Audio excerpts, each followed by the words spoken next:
said, well, I've always found in life if you can trust somebody, and if the people you know in your own circle trust you with the little things, that's a bit of the best guide I can think of as to whether you're going to be able to trust them with the bigger things. No shot.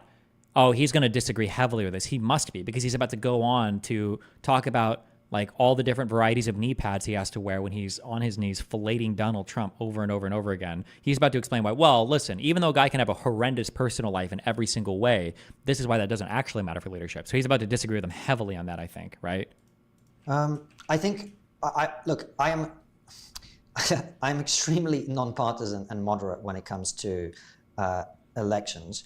What I see, and I said it, I wrote an article for the Free Press on October 8th. It seemed to me like that was a catalyzing moment in which many people would be lifted out of the delusion in which they'd been living and would begin to increasingly see the world as it is. We interviewed a progressive activist called Brianna Wu, who's a Democratic Party fundraiser, who is loudly now saying that the progressive movement has gone completely off the rails. This is why I never, ever, ever want to be used. I never want to be used by these people like this.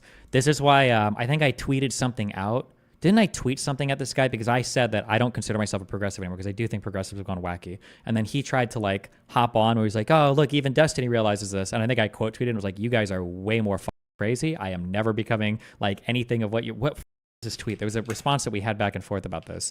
I think it was him that did this. I don't ever, ever want to be lumped in with these lunatics. I'm pretty sure Destiny's dropping the Progressive Left Association because of how trash the community is. This is the correct take. It's a few years after many of us, but it's great to see nonetheless. And great to see Brianna Wu endorse this. No. Just to be crystal clear, my take has absolutely nothing to do with the group of anti-establishmentarianists who believe vaccines are fake, climate change isn't real, the elections are rigged, and the mainstream media takes marching orders from the deep state. If anything, progressives have increasingly taking on positions similar to these anti-institutional, anti-liberal stances, which is why I'm abandoning the label. If anything, they're becoming more similar to the intellectual dark web types than anything else. This guy, yeah. Yes, I don't ever want to be used by these losers. Loudly now saying that the progressive movement has gone completely off the rails. And I see in the United States among, this is, New York is a good example of this. New York is a city for business. The people in New York generally vote for the Democrat. Because they're socially liberal and all the rest of it. I see, Bill Ackman, for example, I had an opportunity to spend some time with him. He's clearly completely woken up to everything that's going on. He started to realize that many of the things that he believed over the last many years were lies, including things that were said about Donald Trump. And I think while I am no huge admirer of either of the two candidates that are running in this election, I have to say, I think after the first debate that we saw, I would consider that a moment of clarity. And I think people need to recognize now that the choice is between someone who... Oh, this was probably 3 weeks ago. This is recorded before the dropout and everything. I wonder if he's going to say...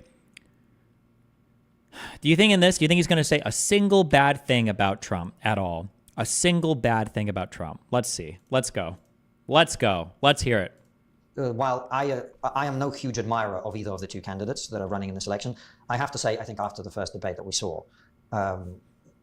I would consider that a moment of clarity. And I think people need to recognize now that the choice is between someone who they may disagree with politically, but who is capable of wielding the tremendous power that office holds, and someone who's not. And while I try to really stay out of electoral politics and not give my particular take, I have to say, I think a Trump presidency would be infinitely better than what we've had for the last 4 years. Not because I agree with every policy position or the style or any of the rest of it, but I like it. They always, I don't agree, but it's always vague bullshit. They'll never actually say anything that they disagree with. I just think the leader of the free world should be capable of discharging those duties. Do you think now that Kamala has stepped in, do you think now he's critically reevaluated his position? And so to the extent that it seems like President Biden, or whoever it is that runs in the state, is likely to lose, then that's a moment of hope for me, because I think there's some big problems in the world that need fixing. And is Donald Trump going to fix those problems? While I think it's true that there will be a huge meltdown in the media and elsewhere if President Trump's reelected, I think in Ukraine, which is an issue that I care about, as you know, and in many other parts of the world, I think he will do a better job. What is Donald Trump going to do in Ukraine? Didn't Donald Trump, didn't he make, now I'm not going to hold Donald Trump to this statement because you can't take him seriously or literally on literally anything. Didn't Donald Trump make a statement where he's like, fuck, what did he say about it? WAPO reported in April that Trump had privately spoken about the option of allowing Putin to keep Crimea, which Moscow annexed from Ukraine in 2014, and the Donbas area, which Russian forces partially control, in return for peace, something Trump's campaign has not yet confirmed. I guess technically he would probably like Trump's stance on Ukraine, because Trump's stance on Ukraine is to let Russia win, basically, no matter what. And this is what he wants, is Russia to win. So I guess technically he would actually support Trump here. It's just in a roundabout way. At least likewise. The world needs authority right now. The world needs someone to come in and say, everybody back to their corner. And that happened under Trump? Like, I'm not putting up with this anymore. I think we've had too much weakness displayed from the United States, and irrespective of people's personal distaste for him, I think President Trump will bring that. Like, what? Can you give me one example of that? Like, he didn't stop the nuclear tests in North Korea. He didn't stop the nuclear weapons that Iran was pursuing. He didn't do anything when Iran bombed Syria, or not Syria, sorry, when Iran bombed Saudi Arabia for the first time ever in all of history. He encouraged the moving of the embassy in Israel, which didn't do anything except stoke tensions between Israel and Palestinians.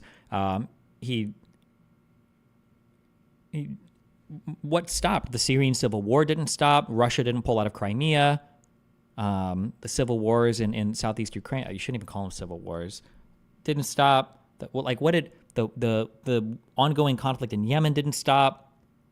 All right, let's just pick up a couple of those issues as we land the plane.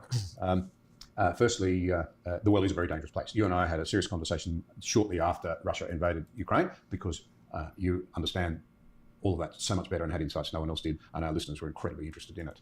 A couple of years on, you've had a lot of stalemate. The last time you and I talked, you were very pessimistic because America had withdrawn, or it was uncertain as to whether America would go on supporting. They've stepped up, they're back in. NATO appears in some ways now to be doing a little bit more, providing some funding. It's quite surprising who in Europe is doing some of the heavy lifting, even little Denmark. It's quite surprising what they've done. And so the tables look to me to be turning a little bit in Ukraine's favor again. Oh boy. Moscow-born Constantine, is he going to bear this? Or are we going to go back to the old talking points of Ukraine can't win? It's just encouraging the war to drag on. More young men are being thrown into the meat grinder. And then maybe we can make an allusion to some of the stories about there are some people that are avoiding conscription, so we know that this whole war is bad. Maybe? Let's see what we got. And I'd be interested in your views on that. I'd also be interested in your views on the state of military preparedness, because I've been really struck by the newspaper coverage in Britain while I've been here. Senior people warning that the world is very dangerous and all Western countries need to step up and get more serious about defence, and that Britain's military is very underprepared. It's run its stocks of ammunition down, trouble recruiting people. Your general observations? So on the Ukraine point, I'm afraid I remain pessimistic. And the reason is that I think when you say America has stepped up or NATO has stepped up, we are not providing a decisive advantage to the Ukrainians. We are doing what we have been doing for some time now, which is giving them enough support so they don't get overrun, but not giving them enough support so they can actually make forward progress. And of course, in the meantime, this is very clinical language when we're talking about human lives, but the manpower reserves and the reserves of well-trained soldiers are running down. On my flight back from Australia, where I had the chance to spend some time with you, I was there with a British soldier, officer, who works in, I don't want to reveal the details, but he was basically saying to me that we are currently focused on providing the most simple kit that we can, because the people who are using it may have been training for a week or two. So we are not giving them what they need to win. We're not giving them what they need to make significant forward progress. And from that perspective, if you care about Ukrainians... Yeah, do the one now. Yeah, if you care about Ukrainians now, you care about all the people being killed. Maybe we'll use the meat grinder thing. Then the right play, in my opinion, still remains to find a way to bring the conflict to a resolution. Unless there is a dramatic change of policy in the West where we're willing to allocate significantly more resources to that conflict, which I think is unlikely. We may not even have it. You read the press here. They haven't even got the reserves of ammo. And I was coming to that very point, which is in order to support Ukraine, we have to ramp up our production of all of these things at home, and we haven't done that. So whatever we feel about what we'd like to do, we may not be in a position to do so. Now, the reason I'm optimistic, in a sense, for the conflict being resolved somehow is that I think if President Trump is re-elected, then he's one of the few people in the world who could come in and actually secure a good deal for Ukraine. And the reason I say this, a good deal in the current circumstances, to be clear. The reason I say this is the way to negotiate, I would imagine, you tell me more with your experience, but the way I imagine you might negotiate in this situation is you have to say two things to Putin at the same time. Stop fighting or we're going to blow you up? Number one is we recognize the fact that you have made forward progress in Ukraine. You have occupied territory, and we are willing to make concessions on that basis. Right? But that's more. the reality on the ground. There is no other way around it. On the other hand, if you do not accept these fairly limited concessions we are offering you now, if you don't accept these fairly limited concessions we're offering to you now, we will give Ukraine everything. Everything we've got. We're going to ramp up manufacturing. We're going to not just give them artillery shells. We're going to and not HIMARS, which is fairly fairly dated technology, actually. We're going to give them the good kit. We're going to give them lots of it. If you do not take this deal now, this will be the best deal that you ever been offered. That is a difficult line to tread, given If we have the ability to ramp up and all that, why wouldn't we just do that? Why would you acquiesce to them at all? where some of our reserves and public sentiment are. But that's, I think, what it takes. So I sadly think that as the West, we're not doing enough to help the Ukrainians win. And we should be honest with ourselves about that and with them, because otherwise all we're doing is causing more people to be killed on both sides. Now, a very cynical person might say, well, that's what the West really wants, is to damage Russia, and they don't care about Ukraine. I care about Ukraine, and I don't think that's what we should be doing. Okay. I think that's a good thing for people to hear. We didn't hit the stories about the conscripts trying to draft dodge, at least. The greatness of Russia. Is he going to be critical of Republicans? So when Brianna Wu had her conversation with them a couple of months ago, she brought that up. She mentioned that Republicans were stonewalling legislation in terms of funding Ukraine, and he just sidestepped it. So no, I don't think. I mean, I haven't seen this whole thing, but there's no question he'll completely sidestep it. Oh, crazy! Moscow-born Konstantin doesn't want to speak to supporting Ukraine. Okay, makes sense. But he's a centrist because remember, he says he disagrees with Trump on some things. That's good. He didn't go whatever into those any things detail are. whatsoever. But, yeah, probably the vaccine and warp speed, but okay.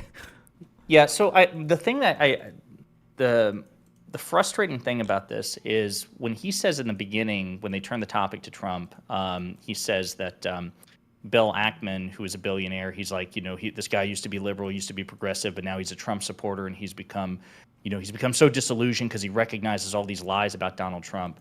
I've noticed when it comes to centrists talking about lies about Donald Trump or their disagreements with Donald Trump, they never elaborate. They never give any examples about what we're lying about when it comes to Trump. It's always like little things in the media, or it'll be like, oh, that time they said that he threw all the fish in with the Japanese emperor or president or whatever, or it'll be like Russiagate. They'll just say like a broad thing. That's the only thing they say. But they never talk about what about all the lies that Democrats or what about all the lies that Republicans say about Democrats? That doesn't move you one way or another ever.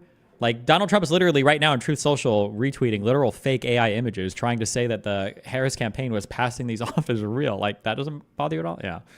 Yeah, not to totally throw DGGer and so-called principled libertarian Lactoid under the bus, because I do like Lactoid. I like sparring with him, but like every other libertarian, he's definitely more of a Trump supporter than not.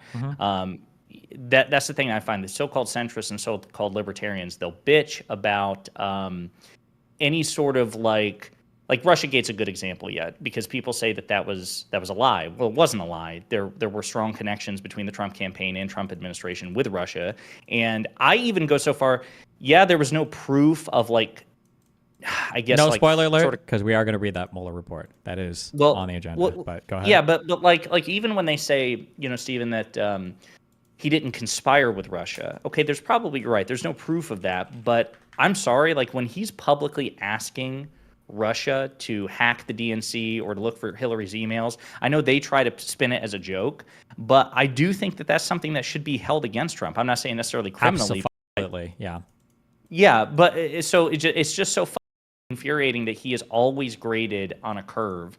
Now, this is 3 weeks old, so I don't know how he feels about Vice President Harris, but I guarantee you, if you were to look through his Twitter feed, he has nothing positive to say about the Vice President. You don't think he's praising the fact that we have a much younger person now who's nominated? You don't think he's praising that? You don't think he's obviously choosing her?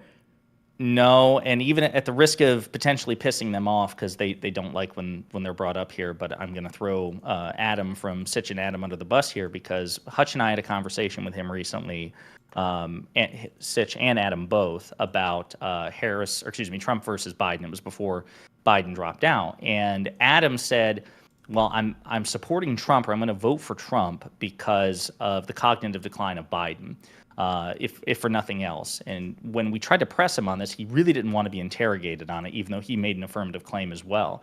He's like, it's just democracy. You can vote however you want. And I remember asking him, and I think even Hutch did too, okay, let's say Biden steps down. Are there any Democrats that you would support over Trump, right? If the only issue is age and cognitive decline, let's say a younger Democrat comes along.